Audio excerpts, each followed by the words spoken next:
Well, hello, hi, and how are you doing out there in internet land? My name is Brian Trippett. I am the Front Porch Conservative, and welcome to the Tuesday night session of Chattin on the Porch. A fun little live stream that we do in the evenings, 7:30 Eastern, 6:30 Central, 5:30, whatever the heck time zone that is out there, who knows. We get together and we talk about the news. We let you give your views. We share what we know, tell a few lies, tell some truths. Well, no, we never really lie, but we come up with some really good stories. We are on Rumble, we are on Twitter, and we are on that quaint little alternative social media platform known as YouTube. So please, if you haven't done it already, please share the link around. Tell your friends to get in here. Everybody needs to have some fun on a Tuesday night. Oh, goodness, and there's a lot of fun to be had right now, ladies and gentlemen. A crap pile of it.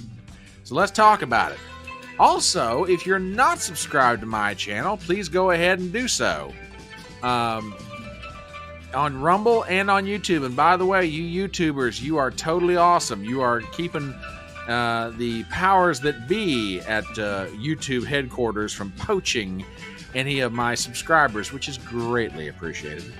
We're working real hard to get those subscribers to this channel, and daggone it, we want to keep them for as long as we can. Again, my name is Brian Trippett. I am the Front Porch Conservative. I am sometimes known as the wise guy in the wide brim.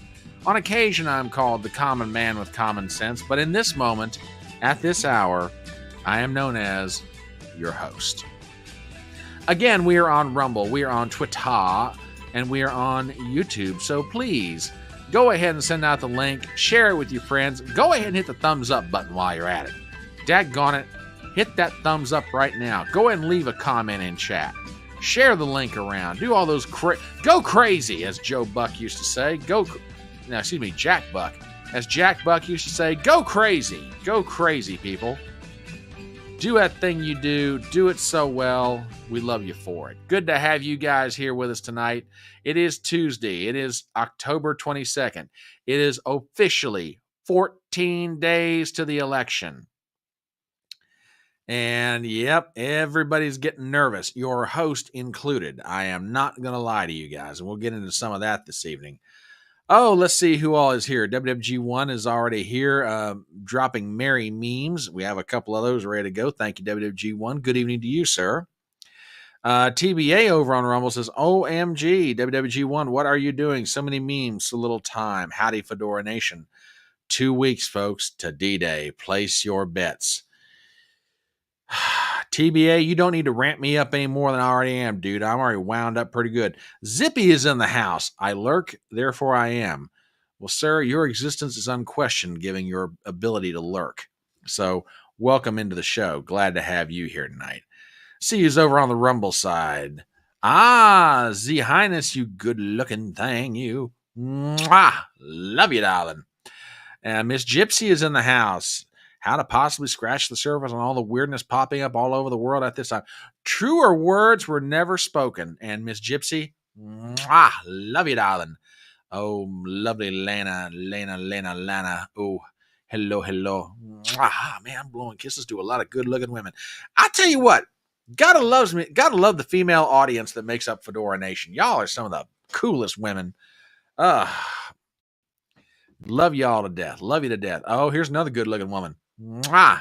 By the way, we have an announcement related to Miss Tracy here in a few minutes, so hang tight for that. Small Time is here. Good to see you, sir. Yes, the cat in the hat. And I don't know. I was going to say make some kind of Dr. Seuss reference, but I got nothing. So I'll just let you guys work on that one. Pharmacy math fried my brain earlier today. Looking forward to non-mathy stuff. Well, I can help you out with that, sister. Zippy is cooking. Wait, how do you cook cat food? How do you do that? Zippy, I mean, you got to tell me how that works sometime. Working through a funk today, watching the front porch to cheer me up. Well, brother, I'm sorry to hear that you're going through a funk and a fist bump for you. And by the way, to the wingnuts over on Rumble, fist bumps for you guys. There you go. Yeah. Right now, keep calm and vote. That is a great piece of advice, Tracy, and we're going to get into some of that here this evening. Oh my goodness. Well, Christian, I'm sorry to hear you're going through a funk, but we've got some memes to hopefully cheer you up, and we'll just dive right into them. Well, I'll tell you what. Hang on, couple of housekeeping items, and I will go ahead and address this one straight out of the chute, right off the bat. Um, Very rarely do I ever do what I'm about to do now, and because I try to keep it to a minimum. The electronic front porch has very few rules. But there are a couple of them that are absolute. And this is not, I'm not going to name names. I will just address it and leave it at that. The two fundamental laws on the electronic front porch are this. Number one, you can take whatever shot at the host you wish. Okay. Look, it's my channel, and I signed up for the slings and arrows of outrageous internet fortune. Okay. I am, in my own way, making comments, and in some cases, they are controversial to one degree or another. So if people come at me, fine. The second absolute rule on the electronic front porch is graciousness to everyone. And last night, toward the end, there were some comments made that were, frankly, when I went back and looked at them, a little over the top. Again, I will not mention any names of the parties involved, but I do ask one thing: be respectful to each other. Heated, passionate debate is absolutely allowed and encouraged. Comments that are so over the top that they border on the insulting, nah, not cool. Not cool.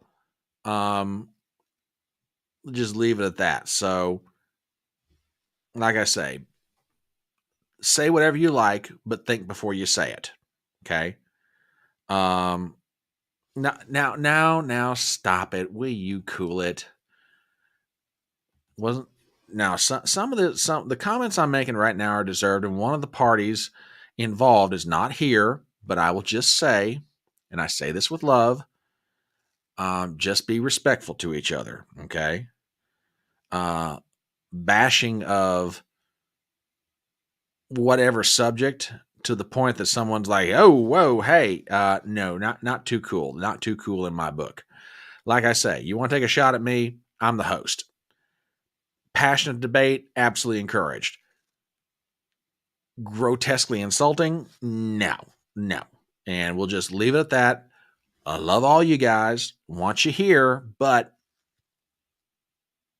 if you're going to say it with a certain amount of love.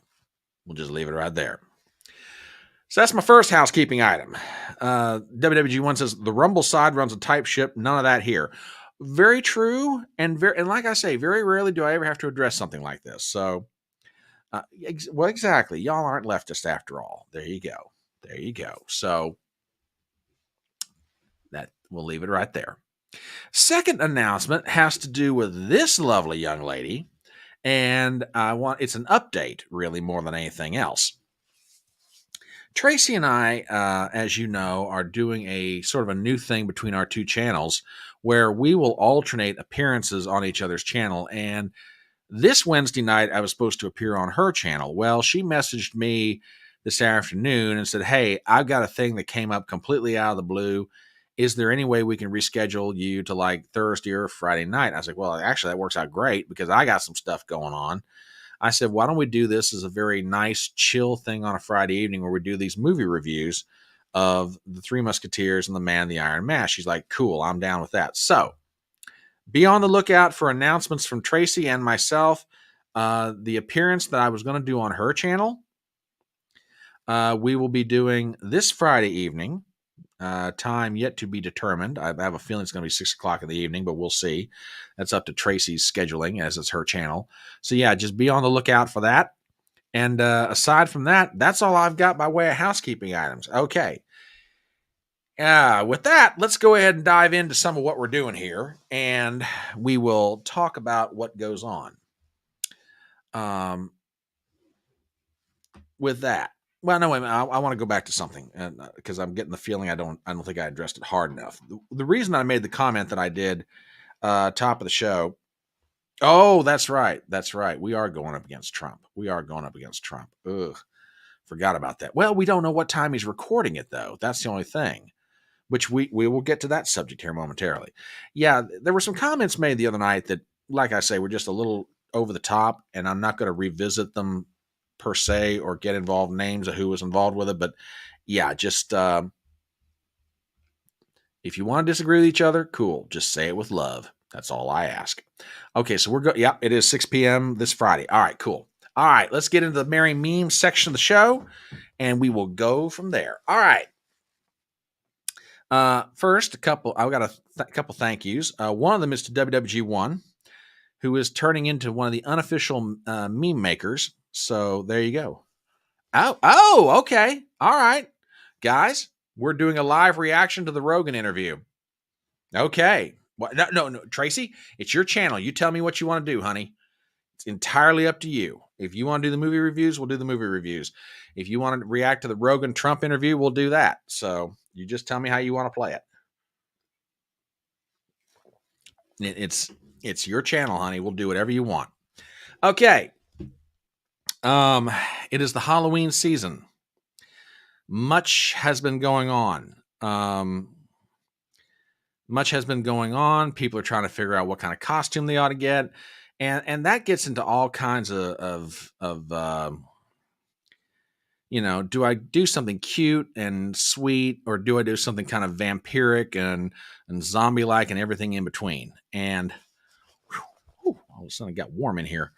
Must be going through male menopause again or something. I don't know what the hell. Anyway, I need to turn on my air conditioner. Hang on a minute, guys. Hang on. I'm about to do something I probably shouldn't have to do, but hopefully this will cool off.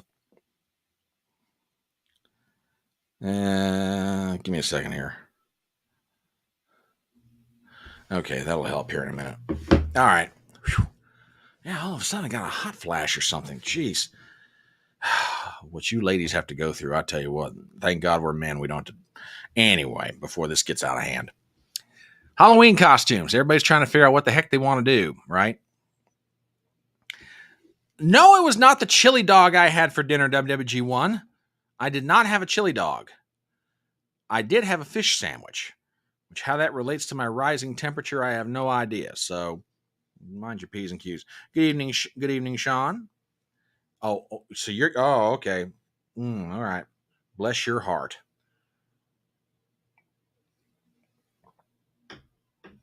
Everyone is trying to figure out, well, that'll be 2 weeks from now when I get the vapors.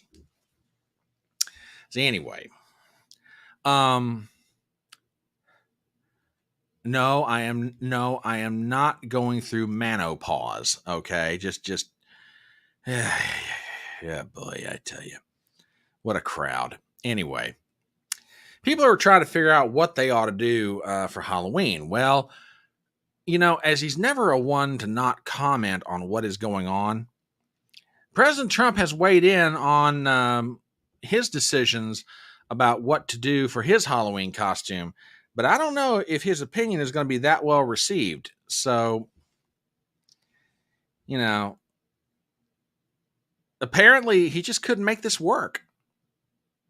I don't know. I don't know what you're going to do with this one. So I guess President Trump's going to find some other thing to go out dressed up as, maybe he's going to go dressed up as Joe Biden or something. I don't know. It's be kind of crazy, but at least he's not going out dressed up like this. So there you go. And thank you for that one, WWG1. It is greatly appreciated. Now this one is probably going to get me in trouble before I even show it. And I want to make a disclaimer right now to YouTube. This is a joke. Okay. And WWG1 probably knows which one's coming by the fact I have to make that disclaimer comment. To the YouTube overlords, this one is a joke. That is all it is intended.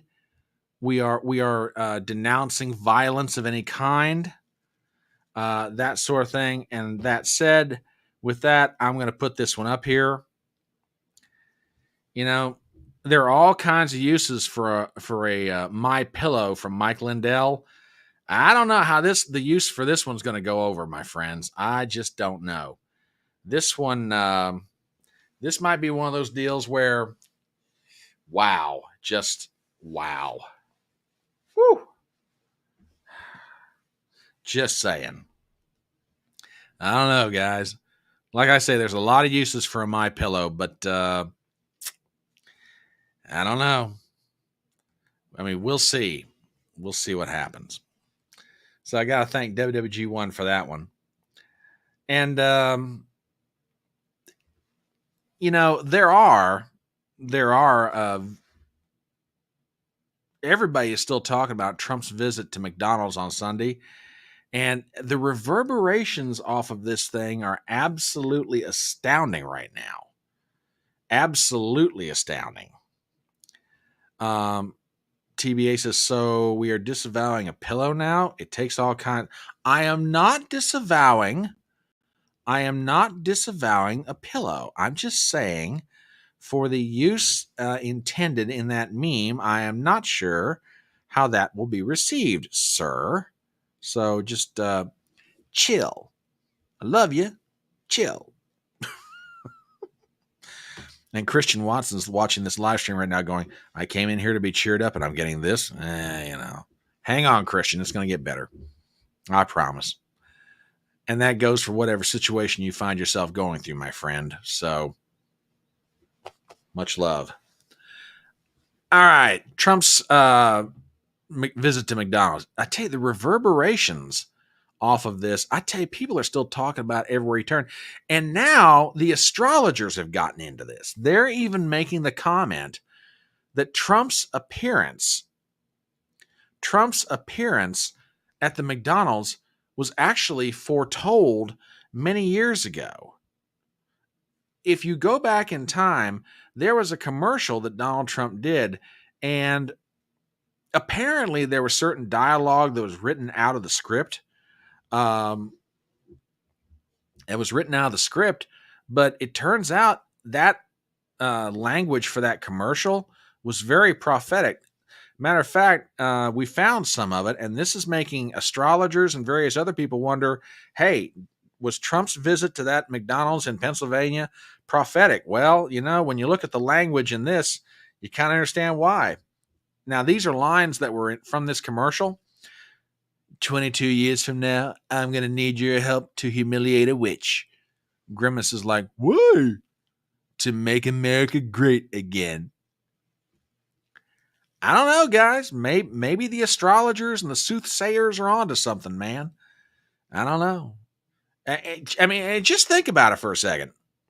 This is dialogue that wasn't even supposed to make it into the commercial, yet somehow out of this, when you divine the tea leaves and you read them correctly, we were foretold many years ago that Donald Trump would be making a visit to McDonald's as a worker for a few hours. Who knew? Crazy. BT, I sent you a late submission. Did you get it? Yes, I did, young lady. And first of all, thank you for that thing. And there may be something to that, Adam. You never know with a Nostradamus prophecy. You could read all kinds of things into it. Maybe there was something in there about Donald Trump. Oh. I did get your submissions, my dear. I did. Let me find them here real fast. I swear I thought I put these in. Did I not? What's going on here? Oh, that was your submission. Oh, okay. All right. Yes, I did get it. So yes, thank you for that one, Gypsy. The Grimace and Donald Trump one was from Miss Gypsy, and we thank her for it. So again, my dear.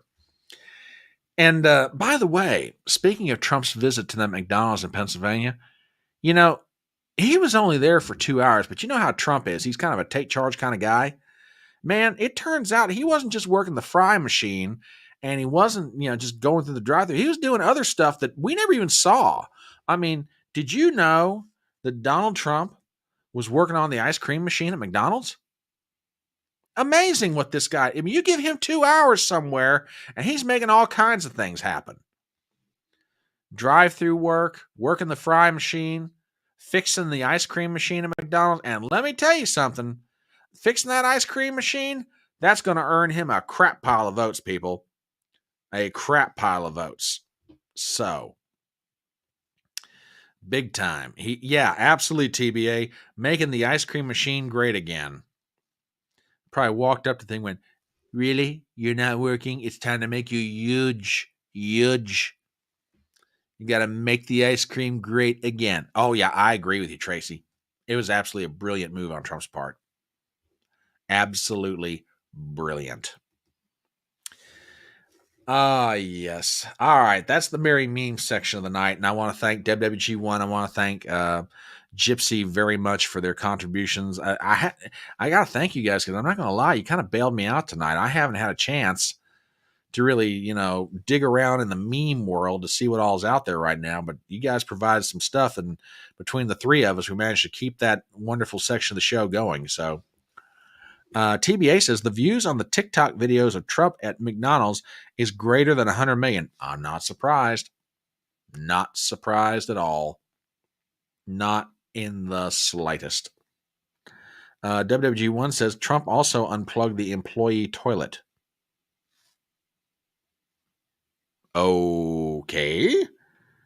All right. Adam, we'll never know what Joe Biden will do in the privacy of the voting booth. However, given Biden's comment this afternoon, I'm pretty sure he's not going to vote for Trump. And I will explain what I'm getting at here momentarily. Well, folks, it's the biggest news of the day. People have speculated that they would love to see it happen. It has been rumored that it's going to happen. And now it's official. The date and the time have been set. And by what I mean by that, news broke this afternoon that legendary podcaster Joe Rogan is going to host Donald Trump this Friday. This is from Politico.com. Trump is set to go on Joe Rogan's podcast. Rogan has more than 14 million followers on Spotify. From Alex Eisenstadt, we have the following. Former President Donald Trump is expected to record an interview with podcasting behemoth Joe Rogan on Friday. The interview will take place at Rogan's studio in Austin, Texas, according to a person familiar with the plans who was granted anonymity to discuss the matter. Rogan, who has more than 14 million followers on Spotify, has long occupied the top positions in national podcasting ratings, and Trump's appearance on his show continues the campaign's push to win young male voters. In recent weeks, Trump has appeared on such male-friendly podcasts as The Week with Theo Vaughn and Full Send, a show hosted by pro-Trump Nelk Boys. Trump has never appeared on Rogan's podcast, and the two have had a complicated relationship. In August, Trump called out Rogan after the podcaster claimed the politicians on both sides are manipulative, except for Robert Kennedy Jr., who at the time was running for president. Quote, it will be interesting to see how loudly Joe Rogan gets booed the next time he enters a UCF ring. MAGA 2024, Trump posted of Rogan, who is a UFC commentator. Rogan himself has been critical of Trump in the past. In July 2022, he called the former president an existential threat to democracy. Yet, Rogan has been more recently been complimentary of Trump, saying last month that the economy under Trump, quote, did really well, and he really did try to cut some of the bullshit down that's going on in this country. Trump and Rogan have also had friendly moments in recent months, such as when they greeted each other at UCF events. The two also had mutual allies, a group that includes RFK, who endorsed Trump after dropping his presidential bid, and tech billionaire Elon Musk. Kamala Harris has also repeatedly been in talks to go on Rogan's podcast. A Harris spokesperson did not immediately respond to a request for comment on her plans. Well, I can tell you guys what's going to happen. Kamala Harris isn't going to set one foot near Joe Rogan. Yeah. Tracy, yeah, you're right about this. I tell you what, Donald Trump on Joe Rogan will burn down the internet. Absolutely will. Chris from My Morning Mayhem, good morning, good evening, sir. Unless Rogan goes in on Trump for some reason and just keeps it real as he always does, this will be the nail in the coffin of Kamala's run unless it's rigged again. Can't necessarily disagree with you, brother. And we're going to get into some other things election related that are giving me pause for concern, as I have no doubt you guys are much concerned as well. But yeah, that's the big update of the day. Trump it's set. Come Friday, it's Trump and Rogan one-on-one, mano a mano. That's going to be really interesting. Okay, let's get into the first subject of the night. And did you guys happen to notice that Kamala Harris had no public appearances today? Yeah, I know, kind of weird. 14 days to go until we get down to election. And, well, now see, yeah, okay, let's get into this. Look, I have never run for president of the United States. I have no idea what's involved. I'm like everybody else. I follow campaigns, I read the news, I try and see what's happening, yada, yada, yada.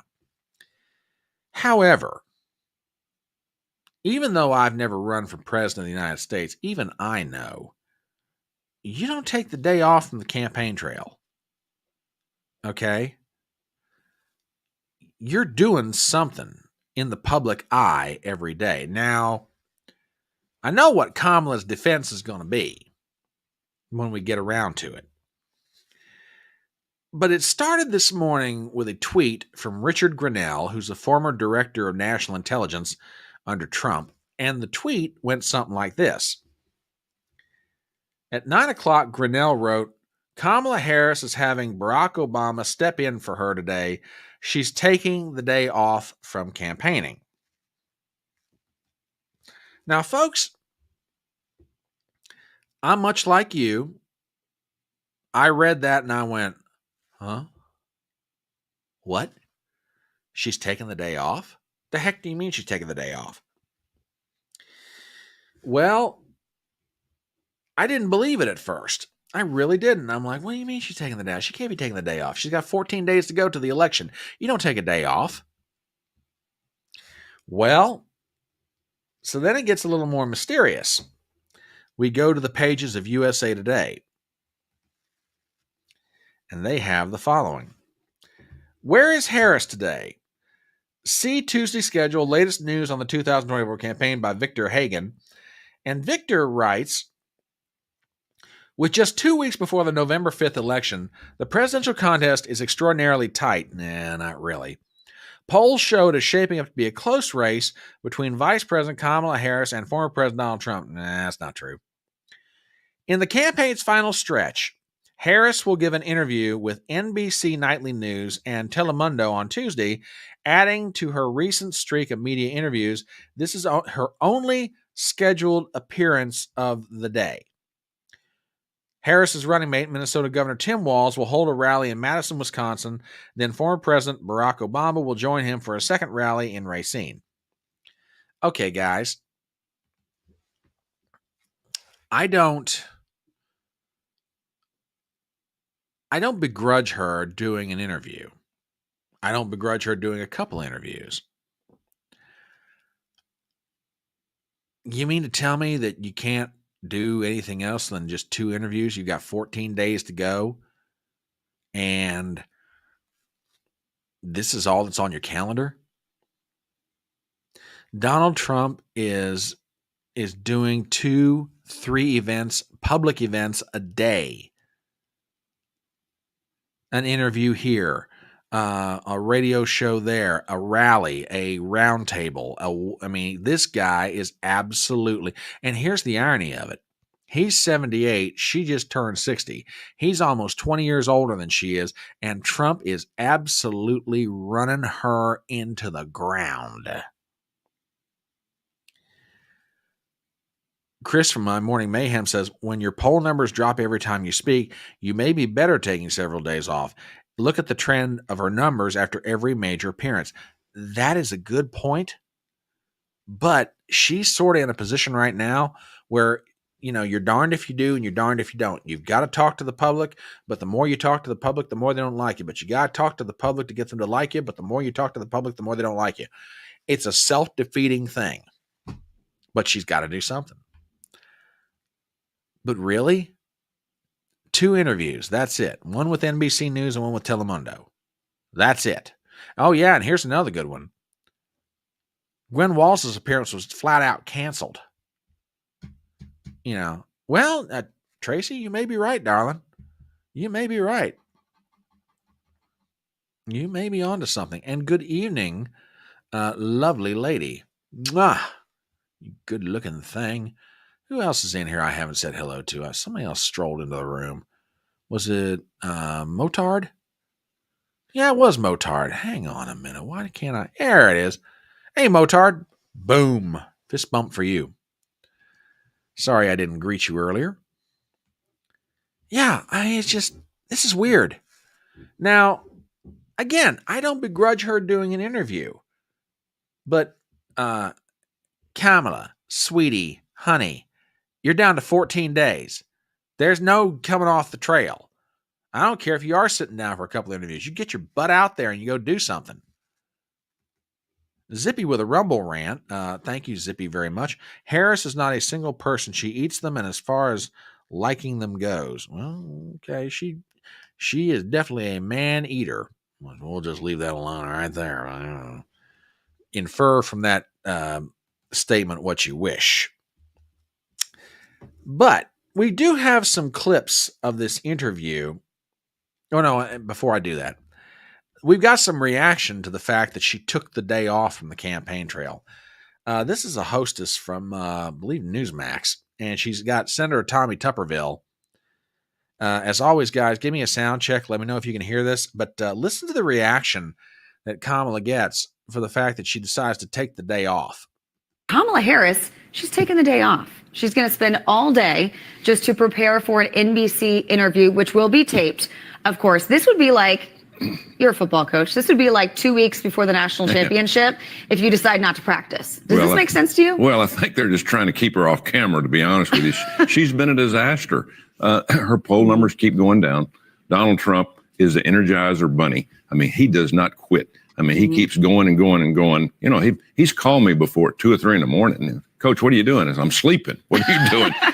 He sleeps 2 or 3 hours a night, but he loves what he's doing. He loves the country. He's our only chance. We can't lose this. We can't have another 4 years of this nonsense of spending money that we don't have. Of all. Yeah, I could just see that. Yeah, you Auburn fans. Yeah, I tell you the truth. You may support whatever football team you wish. And yes, Tracy, I'm talking to you because I know you're an Auburn fan. You know, there's no such thing as a perfect woman, but you know, see, you just proved my point. You're an Auburn fan. It just, no, TBA, do not jump in with the Auburn fans. Oh God, jeez, yeah. Now, don't get me wrong. I love, and if y'all want to support Auburn, that's all right. Don't worry. You still got a chance to get right with God and become Bama fans. But if you want to support Auburn, don't let me stop you. You know, but of course, the way things are going for Alabama this year, probably you Auburn folks are going to wind up beating my beloved Crimson Tides. I'm just saying. You know, take it for what it's worth. But yeah, Tupperville's right. I mean, you know, Trump is the Energizer Bunny. He just keeps going and going and going. And I love that story. Yeah, I got a phone call from Donald Trump at 3 a.m. Says, "Hey, Coach, what are you doing?" "I'm asleep." "What are you doing?" I can just see it. But yeah, I mean, everybody was kind of shocked when they got the news that Kamala Harris decided to take the day off. They couldn't believe it. Now, we do have some clips. You know, I have told you before that I am a Bama fan, and that's all right. I love you. I still love you, darling. I still love you. I know you still love me. We'll get past this with each other. It's not like we're going to get an internet divorce or anything. Just saying. But we do have some clips from this NBC interview. And I tell you what, some of it went well for her, but I tell you what, as with her appearance on Fox, as with her appearance anywhere, she has stepped in it again, and she still fails to answer major questions about her candidacy. Now, I'll give you the lighter moments to start this off. She gets asked a question about whether or not she would ever get or put a Republican in the cabinet, and very interesting take. So with that, check this one out. You've spent a lot of time on the campaign trail with former Congresswoman Liz Cheney, as you referenced. Is she somebody who you would consider putting in the cabinet? Have you talked with her about this topic? I'll keep you posted. Okay, Kamala, I am not in the habit of giving Democrat presidential candidates any advice, but if I were to do so, don't bring up the name of the Cheneys. I mean, look, I realize that you Democrats and the uniparty Republicans right now have an unholy alliance in the name of trying to defeat Donald Trump. But let me tell you something. If you're trying at all to peel off any Republicans and get them to vote for you, dropping the name Cheney, even if it's Liz Cheney's name, is not going to improve your chances, honey. Just don't do it. Yeah, exactly. Adam, you're right. It does not help. It does not help her at all. TBA says Miss Piggy should not be anywhere near politics, in my opinion. Well, don't worry, TBA. Harriet Hagerman took care of that about 2 years ago. We're not going to hear from Miss Liz anytime soon. So there you go. We do have a few other clips. And this one is kind of one that gives me a little bit of pause because, everybody's been trying to figure out what the Democrats are going to do on Election Day and the days thereafter. Well, Kamala seems to believe that the Democrats are thoroughly ready to deal with anything that might come their way. Check this one out. We got 2 weeks to go, and I'm very much grounded in the present in terms of the task at hand, and we will deal with election night and the days after as they come, and we have the resources and the expertise and the focus on that as well. So you have teams ready to go? Is that what you're saying? Are you thinking about that as a possibility? Of course. We've got. Yep. Folks, I mean, look, you guys know it. I know it. Everybody suspected it. She's now confirming it. They're ready. They've got lawyers ready to go in every state, led in one form or another by that snake in the grass, Mark Elias. If Trump wins this thing, it's going to be a wild ride all the way to Election Day. So just get ready. Oh, we're going to get into this subject. We are going to get into this subject. So hang on, y'all. There are a few more clips that we have of this interview. And folks, remember the other day, Kamala's great, comment talking about the question of abortion when she's up in Wisconsin and the whole Jesus is Lord controversy where she had a couple of guys thrown out of the rally. So she gets asked a question by this reporter from NBC as it relates to abortion. And let me tell you something.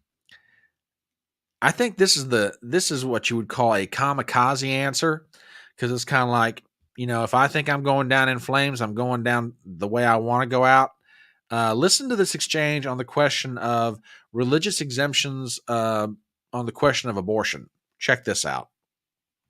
what concessions would be on the table? Religious exemptions, for example, is that something that you would consider? I don't think we should be making concessions when we're talking about a fundamental freedom to make decisions about your own body. To Republicans like, for example, Susan Collins, Lisa Murkowski, who would back something like this on a Democratic agenda if, in fact, Republicans control Congress, would you offer them an olive branch, or is that off the table? Is that not an option for you? I'm not going to engage in hypotheticals. What? Yep.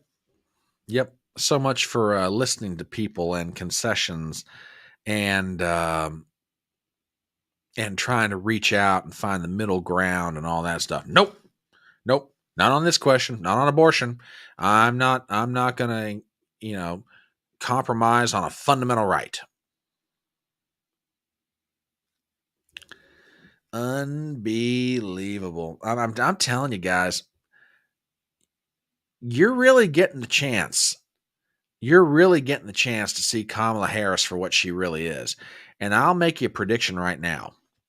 The closer we get to the election, the more she's going to reveal herself. And I'll make an argument that the more she does, the less people are going to like her. I truly do believe that. Truly do. TBA says, Harris isn't interested in concessions or compromises. Haven't we learned that about her yet? That's true. Good point. Good point indeed. Good point. Yeah, that's true too, small time. Very true. Very, very true. Got a couple of more clips, and she didn't do herself some favors in all this. You know that question related to that she got a while back about taxpayer-funded sex changes? Well, it came up in this interview. I'm not sure who the young lady was for NBC who did this interview with Kamala Harris, but I give her a lot of credit.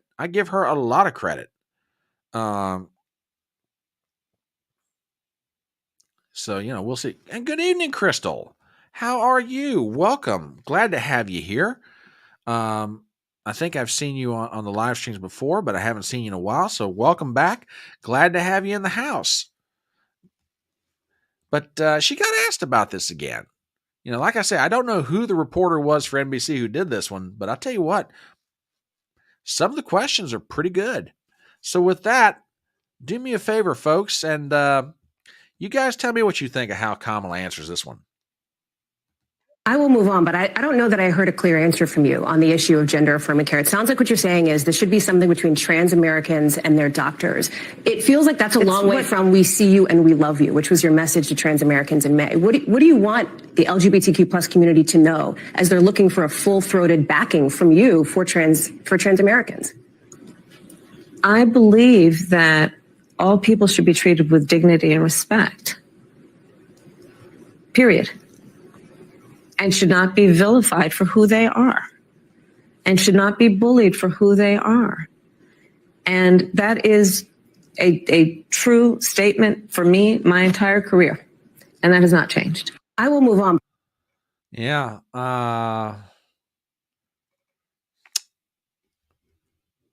She's not touching that, folks. She's absolutely not touching it. WWG1 says full-throated. Will you get your mind out of the gutter over there, you wingnut? Now, just because she says full-throated does not mean she is referring to certain interpersonal acts between herself and members of the male sex. Thank you very much. Lord, you guys over there on Rumble. Crazy. TBA's like, oh, yes, it does. God, you're awful. Anyway, got one more here, and this one, oh, no. Two more, actually. Two more. And this, I will argue that these two clips I'm about to play are really damaging to her, and I will explain why. The first one has to do with, is she or is she not different than Joe Biden? And will her administration be different than Joe Biden's? And this subject, or let me rephrase that, how she has not been able to answer this question or navigate this has been absolutely a millstone around her neck. It really is. I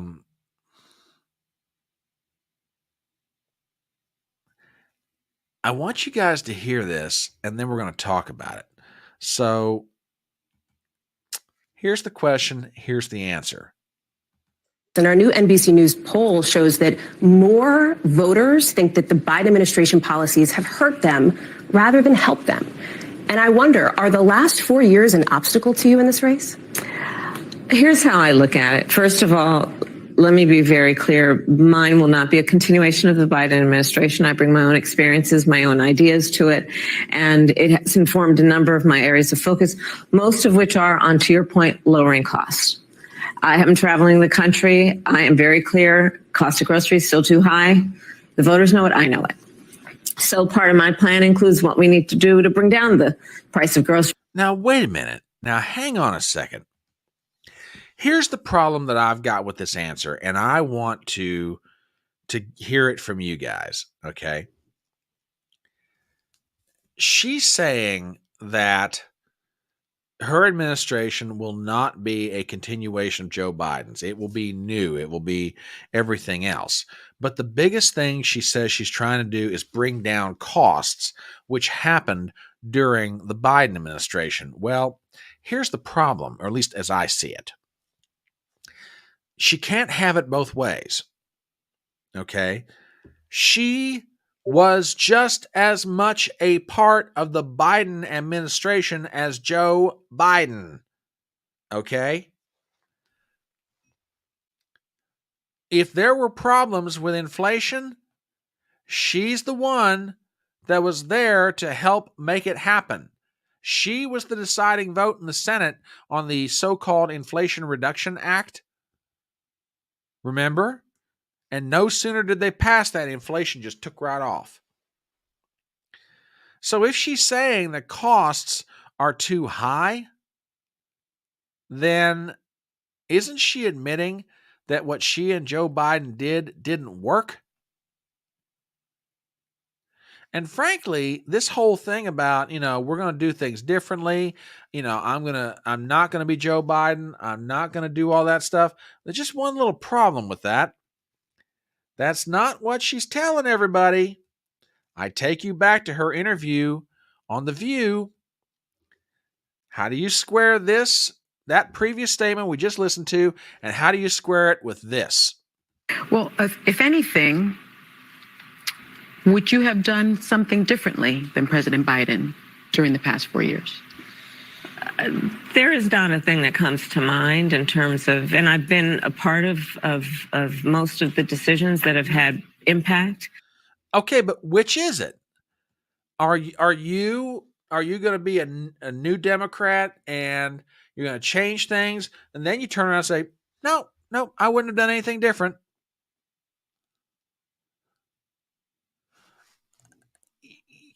You can't have it both ways.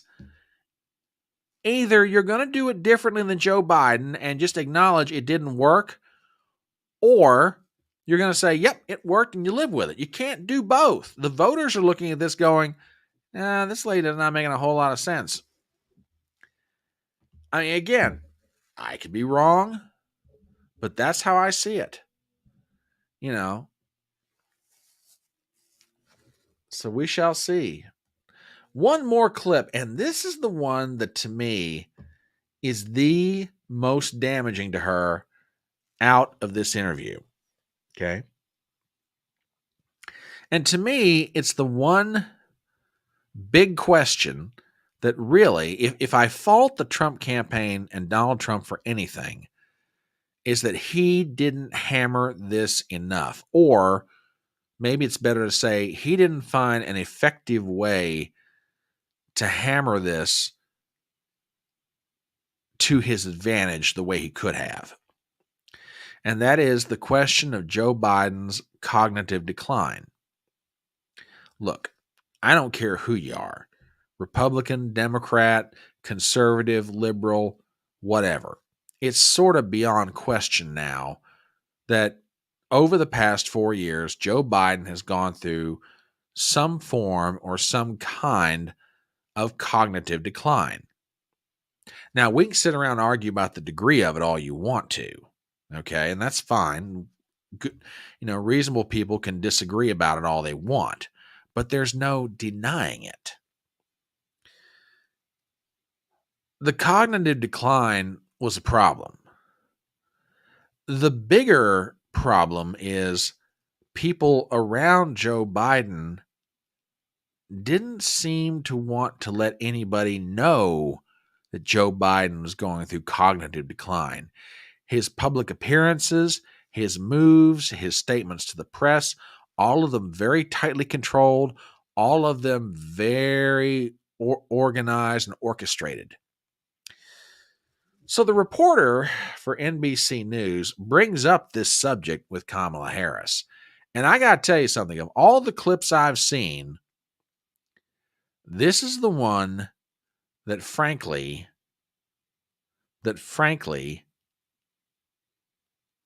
does not do her any good in this interview, because this one hurt her more than anything else. And I think you guys are going to see what I'm talking about here in a minute. So the reporter starts off the discussion.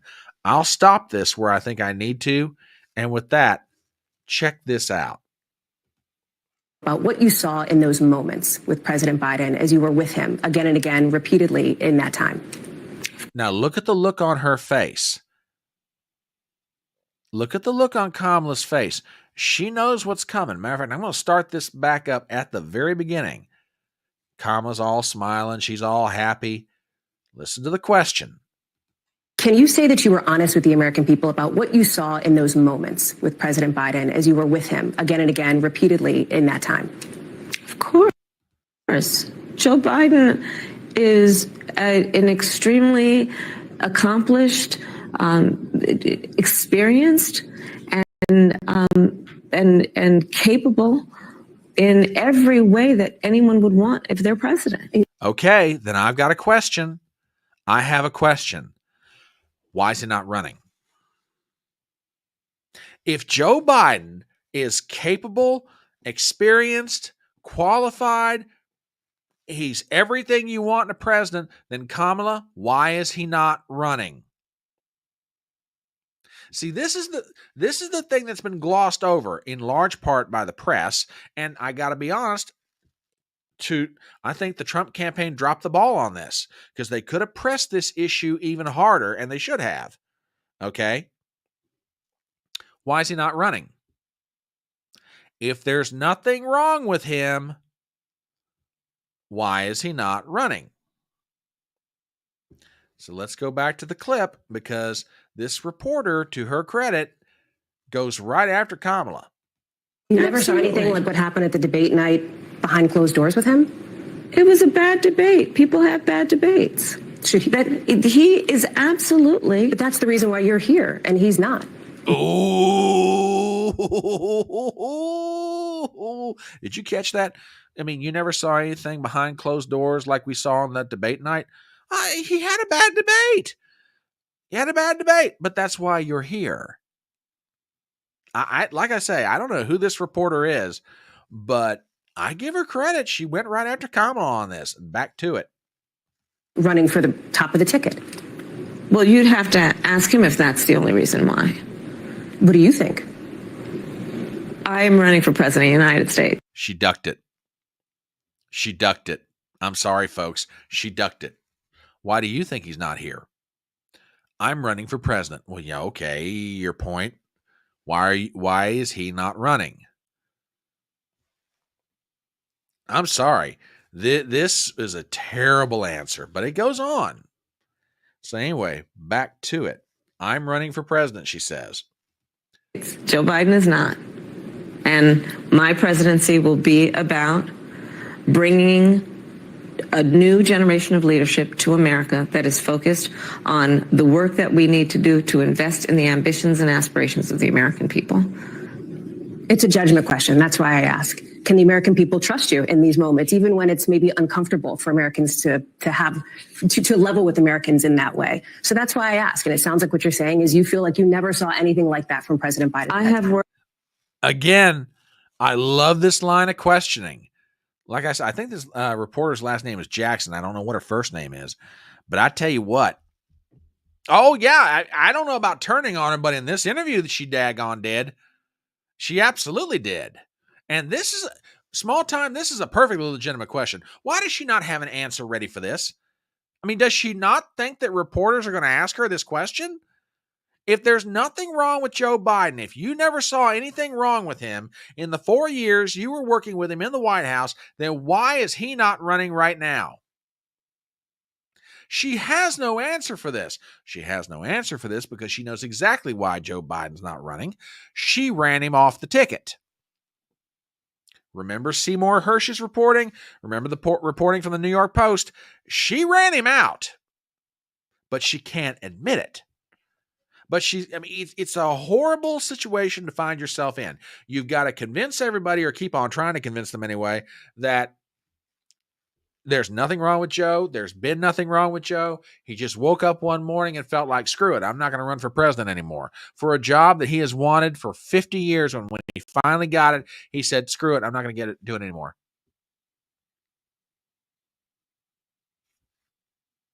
But on the other hand, you've got to convince everybody that, you're the legitimate heir to the ticket. You're the one who should be there. No problem. And I give her credit. It seems like you don't feel like you needed to tell anybody what was going on, that you never saw this stuff. I tell you what, this 2-minute exchange is absolutely fascinating. Let's continue. Worked with Joe Biden, hours and hours and hours over these 4 years, whether it be in the Situation Room or the Oval Office. Joe Biden is the one who was able to bring NATO together during a crisis where, for the first time in 70 years, Europe saw and has seen war. Joe Biden has done the work that has been about being a leader on what we have done to fix so much of what has been broken in terms of the economy because of Donald Trump's mismanagement. I speak with not only sincerity, but with a real firsthand account of watching him do this work. I have no reluctance in saying that. No. Then why is he not running? Why is he not here? If he's perfectly capable of doing this, why isn't he running for re-election? I'm sorry, this 2-minute exchange is doing nothing to help her. Nothing. Oh, yeah, I think you're right. Yeah, I think you're right. I tell you what, I saw an interview, or a snippet of it, over the weekend between Tucker Carlson and Charlie Spearing. Charlie Spearing is the Washington beat reporter for the UK Daily Mail. Charlie Spearing is an excellent reporter. And I really go out on Tucker's channel on Twitter and find it. It's a great interview. And I agree with you completely, Professor. But she can't admit it. She can't admit it, because the moment she admits that there was a problem with Joe Biden, then the following questions start coming into play. Why didn't you do anything about it? Why didn't you tell anybody about it? Why did you guys not find a way to preserve the chain of command, but at the same time find him a gracious way to step off? If you did know about it, were there members of the cabinet who felt the same? If there were you and the members of the cabinet who felt the same, did you guys discuss the 25th Amendment? If you did discuss the 25th Amendment, why didn't you invoke it? Were you afraid that his cognitive decline would get worse? How much did you monitor it?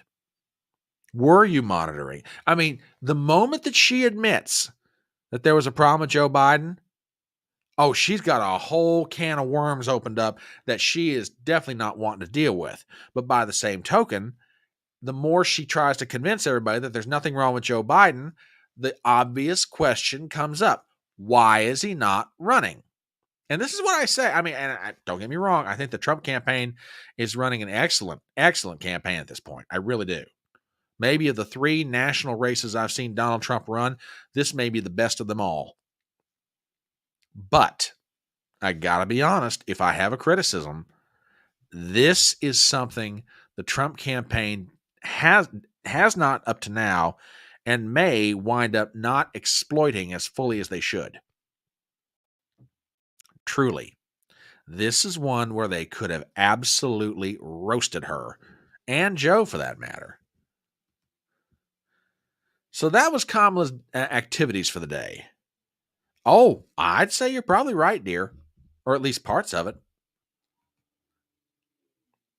TBA says, reminder, Joe's still in the seat, still not the 25th Amendment. Agreed. I agree. I absolutely agree with you. I mean, that interview is not going to help her, folks. And maybe I'm wrong. Maybe no one's going to take the time to think about how she's answering this. But she didn't do herself any favors with this. And like I say, I'm not sure who that reporter for NBC was, but I got to be honest. The clips that I've seen, I thought she did an admirable job. I really did. I thought she did a pretty good job, all things considered. Haven't seen the whole interview yet, but I thought it was pretty good. Well, Barack Obama goes out on the campaign trail on behalf of Kamala and gets off probably one of the most hypocritically self-serving comments I've ever heard. Barack Obama, appearing in Madison, Wisconsin today, seems to be very sad about the state of our politics. And with that, check out this piece of hypocritical horse crap. I don't understand how we got so toxic and just so divided and so bitter. And I get why sometimes people just don't want to pay attention to it. And we all have friends like that. We have family members who just like, it's all a circus out there. I get that. Mr. President, on behalf of so many people, so many people, may I respectfully point out to you that it could be a pretty good argument made that you are the cause of a lot of the racial divide in this country. An old colleague of yours at Harvard gets arrested by a police officer in Cambridge, Massachusetts. And without evidence and without proof, you accuse the police officer, who just happens to be white, of racism. How many times down through the years of the Obama administration did this man, in one form or another, stoke the racial divide between the American people and their institutions of government and against each other? You know, how many times?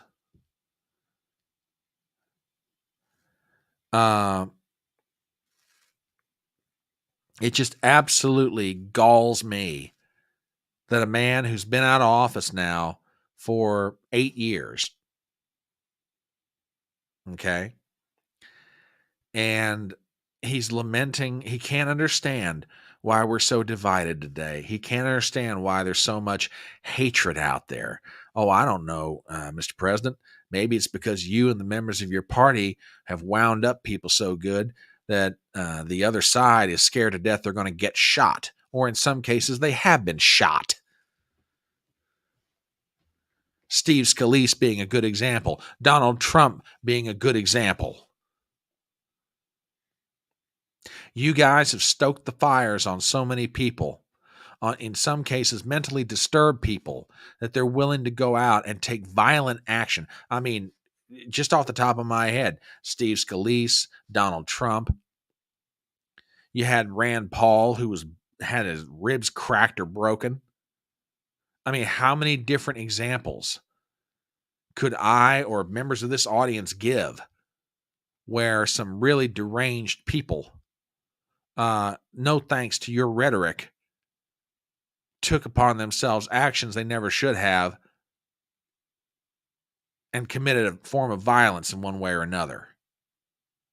Yet you cannot understand, cannot even begin to explain. I don't understand why we're so divided. Physician, go look in the mirror. Unbelievable. Now, we do have one more clip from Obama's appearance in Madison, Wisconsin. And I'm not sure. I will give him this. I'm not sure if the former president realized his microphone was on, because well, you decide. I don't understand why they keep calling her Big Mike. I mean, sure, she does have a huge penis. And okay, she has huge muscles in her back like a weightlifter. But I'm telling you, she is not a man. And I am not gay. And I'm not from Kenya. Okay, so just stop it. I don't know, guys. Maybe he thought the mic was off. All right. I don't know. I'm just saying. Sorry, that was very juvenile on my part, but I thought it was kind of funny. Anyway. Now, lest you think that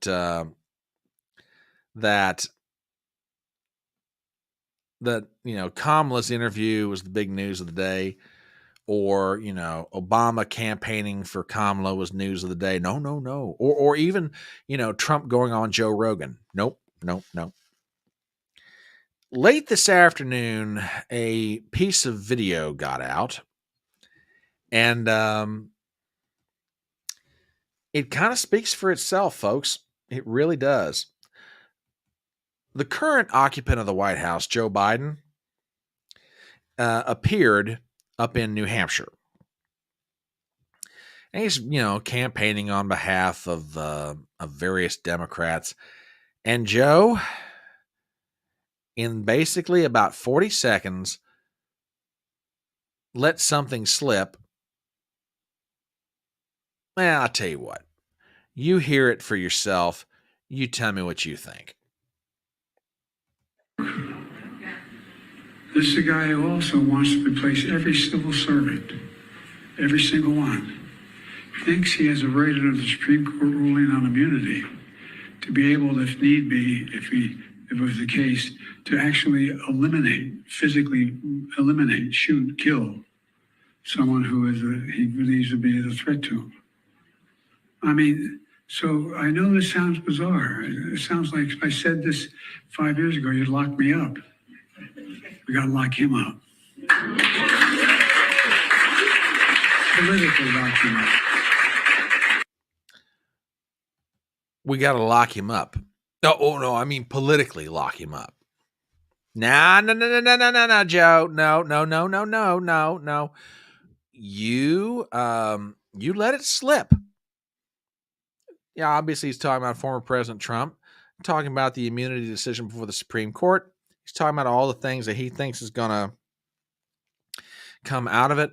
If you'd have told me this 5 years ago, you'd have locked me up. Hey, we need to lock him up. Oh, politically lock him up. Nah, Joe, you let slip what you really think. You want Donald Trump locked up, okay? You don't want him to win this race. You want him behind bars. You are the leader of a banana republic that we used to call the United States of America. And that clip is already making its way around social media, and it's already made its way into the press. I take you to the pages of the New York Post by Stephen Nelson. Biden calls for Trump to be jailed 14 days before the 2024 election. We got to lock him up. From Stephen Nelson's article, retiring President Biden stunned listeners Tuesday by calling for his predecessor Donald Trump to be jailed 14 days before the presidential election in which Trump is the Republican nominee. Quote, if I had said this 5 years ago, you'd lock me up. We got to lock him up. Biden, 81, said during a visit to a Democrat campaign office in New Hampshire. After a 4-second pause during which his audience enthusiastically applauded, Biden added, politically, lock him out. That's what we've got to do. The The president and his aides typically refrain from commenting on the 4 pending criminal cases against Trump, who contends that a quartet of local and federal indictments last year were politically motivated to aid Biden's then re-election campaign. Trump, 78, was convicted in May by a Manhattan jury of 34 criminal counts of falsifying business records to conceal a 2016 hush money payment. His sentencing in that case, which was brought by District Attorney Alvin Bragg, an elected Democrat, is scheduled for November 26th. Trump faces pending federal and state charges in Georgia related to the challenging of the 2020 election defeat by Biden. And federal prosecutors are attempting to revive another case accusing Trump of mishandling classified records, which a judge dismissed in July. Oh, man. You got to give it to Joe Biden. He still knows how to make things happen. Lindsay, the cynical geek over on Rumble, friendly reminder that the BLM riots started when Obama was president. That is true. That is absolutely true. And good evening, Lindsay. Glad to have you here. Glad to have you here indeed. Oh, yeah. Midmo. You're right. You're absolutely right. Totally. Let me ask you guys a question, because I really want your thoughts on this.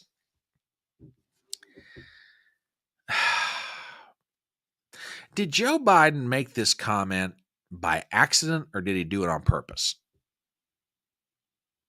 Now, here's what I'm getting at. There are many who would argue that Joe Biden let this one go on accident. In other words, this is something he really thinks, but he accidentally said it.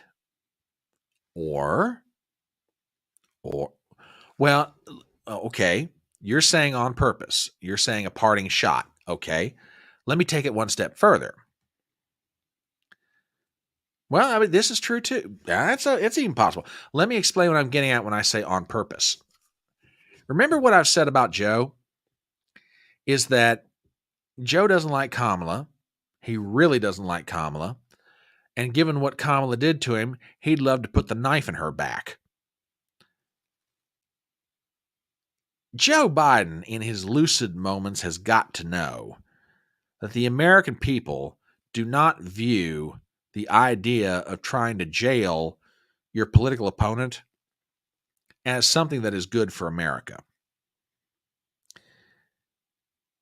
Did Joe, on purpose, reignite this whole debate about the weaponization of the Justice Department? Now, maybe I'm being extraordinarily cynical and extraordinarily conspiratorial, but it wouldn't surprise me if that's what he was trying to do. I mean, maybe Corey's right. Maybe it was both. No, that's not true. Is he real, or is that a double? I don't know. Oh, okay. So you think it could be he was trying to reignite that debate? Okay. And again, I'm just speculating here, but that comment, I guarantee you, for the next 12, 18 hours, is going to dominate the conversation. And once again, anything Kamala's trying to do gets drowned out. So again, if that's the net effect of it, did Joe Biden do that on purpose? Or did he accidentally let out what he was thinking?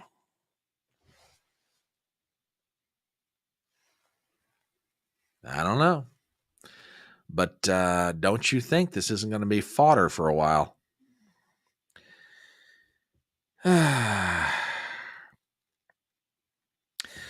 Yeah, that's Midmo. That's a really good point.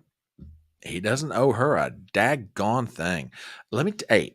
Going back to that interview that Tucker Carlson did with Charlie Spearing, I really do mean it. You need to sit down. Matter of fact, let me see if I can find something here.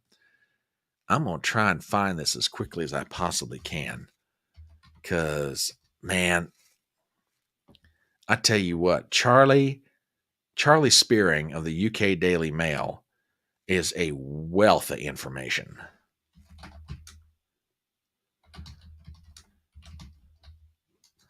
Give me 1 second. Let me see if I can get my hands on this for you guys.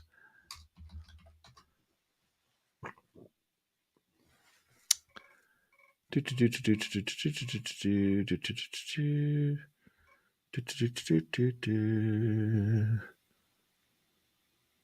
did misspell it. Daggone it. Hang on. I think I can do this. Yeah, here it is. I'm going to drop this in chat on both sides for you guys. And the link that I'm sending you has timestamps on it. Okay. I really recommend, where this interview is concerned, go to the 1 hour and 11-minute mark. And what ensues is about a 25-minute conversation on the relationship between Joe Biden and Kamala Harris, going all the way back to when he picked her for vice president, and how they viewed each other and how she treated him even after they were sworn in. And let me tell you something. If Joe Biden is genuinely trying to put the knife into Kamala's back, that 25-minute conversation between Tucker Carlson and Charlie Spearing,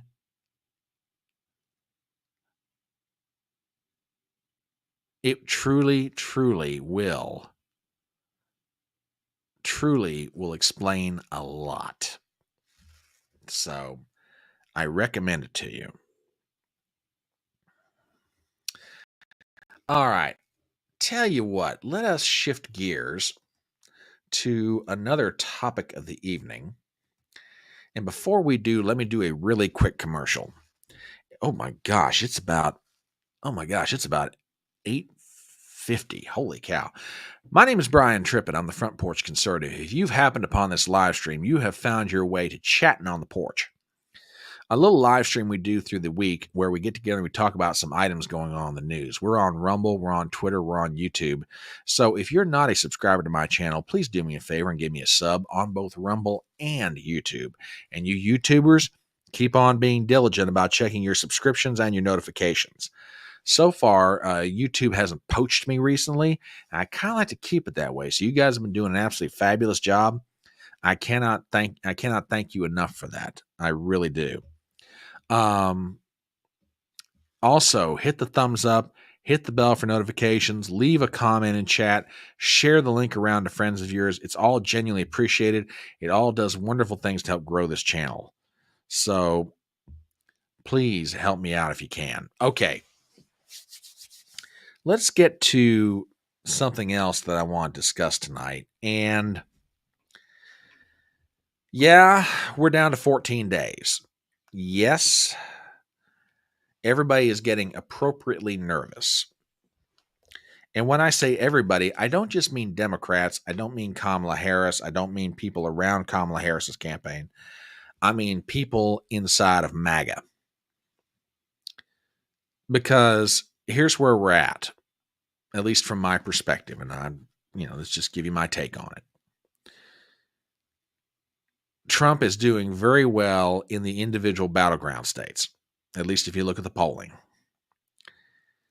And of course, all that's dependent on whose polling you're talking about and the quality of it, all that. But on the whole, Trump's doing well in Pennsylvania. He's doing well in Michigan. He's doing well in Wisconsin, North Carolina, Georgia, Arizona, Nevada, and even places that no one's even talking about at this point. If you look at the national vote, Donald Trump is doing very well. It is like a razor-thin margin on the Real Clear Politics average of polls.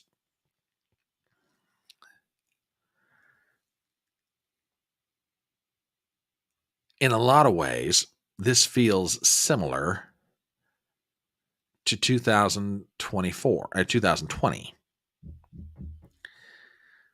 MAGA, in spite of COVID, in spite of everything that happened, was still feeling pretty good. Trump was running like a mad fiend. Biden was hiding in the basement. And then all of a sudden, the votes start getting counted, and then weird and hinky stuff starts happening. Over the weekend, 3 different individuals started dropping comments that is scaring everybody to death, and I'm not going to lie, I'm one of them. And we'll start first with one of Gypsy's favorite people, Jocelyn Benson, the Secretary of State for the great state of Michigan, one of the major battleground states, one of the states where there were many problems listed 4 years ago, went on Face the Nation with Margaret Brennan and dropped this wonderful piece of news. Check it out. How quickly do you expect to get results? Well, in 2020, we had the results of our highest turnout election in Michigan history within 24 hours of the polls closing. The unofficial results were completed by 8 p.m. on Wednesday. So we're tracking that again this year. We do have more options to process ballots sooner than Election Day, which is where we were restricted in 2020.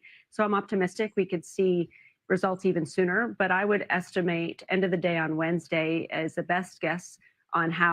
But that said, we will always prioritize accuracy and security over efficiency, understanding how much people will want those results. We're still going to make sure the process is secure and accurate before we put anything out to the public. But that said, we understand people's energy and excitement, and we'll be working hard to ensure those results are ready as soon as possible. Ooh. I just felt a chill go down my back. And by the way, I am not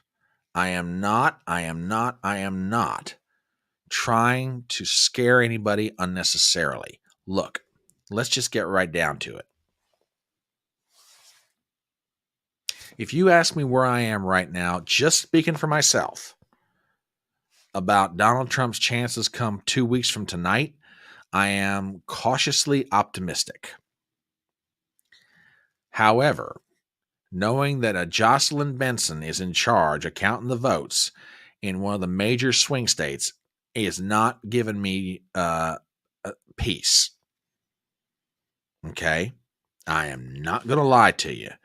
Everybody knew what she did in 2020, and now she's got the potential to, shall we say, stir the pot once again.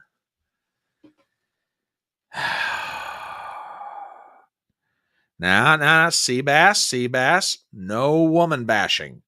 No woman bashing. No, we are not going to bash her because she's a woman.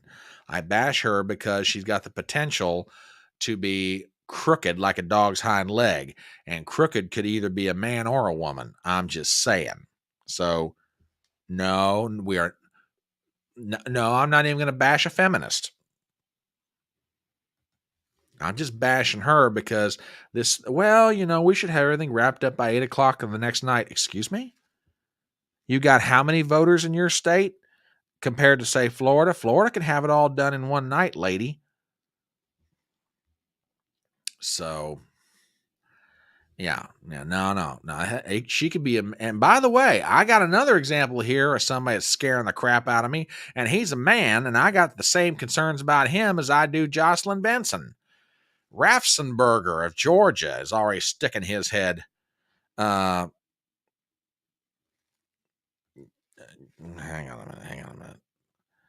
You're going to allow a feminist to rule over you, then remove your hat and put on a skirt. Oh, no, my friend. I'm not letting a feminist rule over me. That has nothing to do with it. I'm just saying my criticism of her right now has nothing to do with the fact that she's a woman. And really, in one sense, has nothing to do with a feminist. She wants to be a feminist all she wants to. That's one thing. All she's got to do is run a fair and honest election. I don't care if she's a man, a woman, a feminist, whatever. Okay. Oh, Lord. Really? Oh, God. This lady, I swear, this woman. I'm going to say something. If Republicans at the national level are genuinely serious about winning presidential elections going forward, then I got a piece of advice for all of them. Will you please, you national Republicans, whenever there are governor's races and Secretary of State races and Attorney General races and State Supreme Court races, whenever they come up, would you please start trying to win them? You want to know why you've got to worry about election night in Michigan? Because you guys did little to nothing to make sure Jocelyn Benson won re-election. Okay, her winning the first time, that's bad enough. The fact she got reelected, that's a whole other problem. Okay?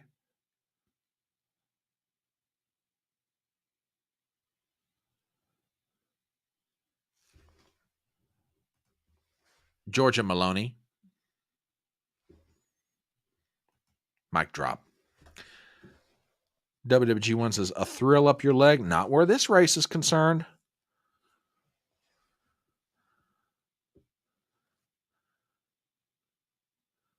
You know, Prime Minister of Italy, Seabass.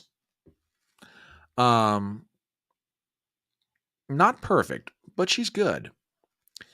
Yeah, that comment from her is scaring me to death. And Raffensperger of Georgia, he's already running his mouth. I got an article here from the Washington Examiner. Hang on a minute. Raffensperger says early votes in Georgia will be counted before election night is over. Okay. All right. That's not quite so bad. It's the next comment that comes after. Again, Raffensperger is on Face the Nation with Margaret Brennan. He says, she asks him a question. So counting the votes won't take 7 days to tabulate, as Donald Trump said. Raffensperger, quote, absolutely not. What we'll be waiting for is the overseas ballots to come in no later than Friday. And so those will then be the final numbers. And we'll just see if that makes the difference in the total vote. I understand we're very competitive. That's why we've done everything since day one to make sure we have fast, accurate, and secure elections for all my voters here in Georgia. Oh, boy.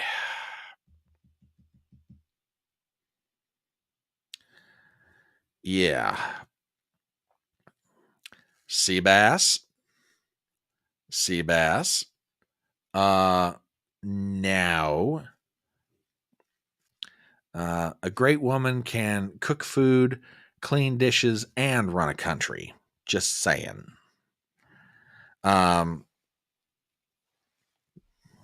Dude, seriously. Cool it with the female bashing, dude. Seriously. Give it a rest. Love you, but give it a rest. So yeah, you've got Benson in Michigan, Raffensperger. Then you've got the guy who runs the decision desk at Fox News saying, we may not know until 4 days after who the president of the United States is. Arnon Mishkin, who's been running Fox's news desk for now good, 16 years? Yeah. Guys, I'm not going to lie. It's down to 14 days and I'm getting nervous.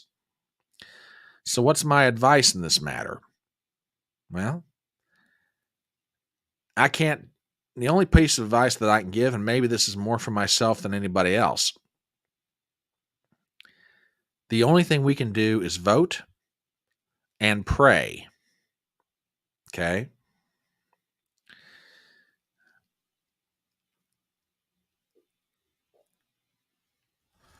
The only thing we can do is vote and pray. I guess my advice for me and for everybody else is what Bill Belichick used to tell his players. Just do your job. Go vote. Take some people with you. Get them to vote. If you can get them to vote early, fantastic. Okay? That's all we can do.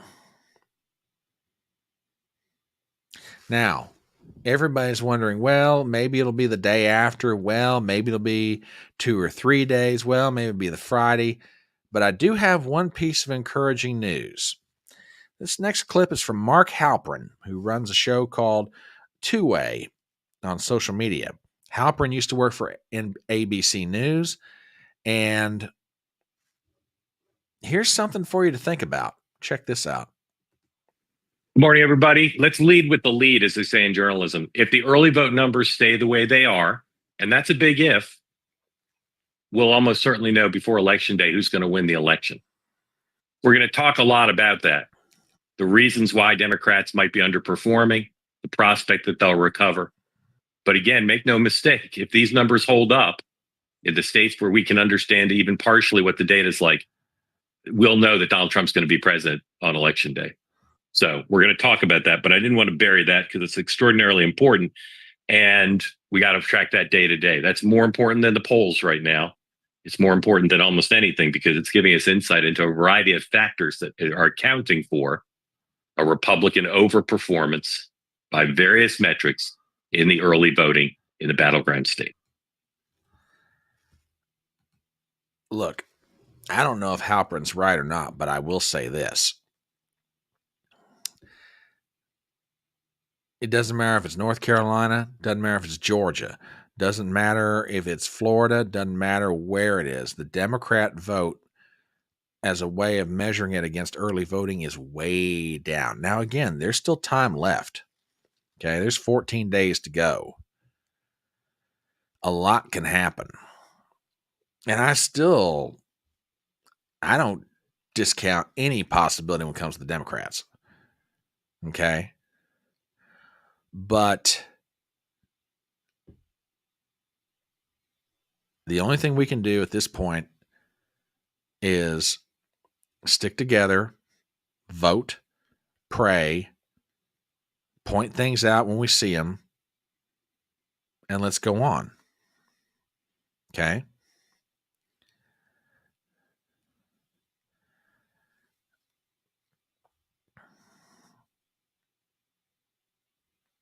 Like I say, yeah.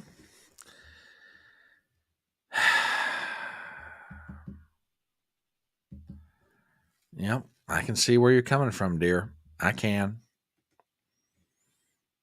Ruben's in the house over on Rumble. This is a pleasant surprise. Howdy, Ruben. Glad to see you over there, brother. Like I say, I am not oblivious to the news. I try to keep up with as much as I can about weird, funky stuff that's starting to get reported out in the States. Okay?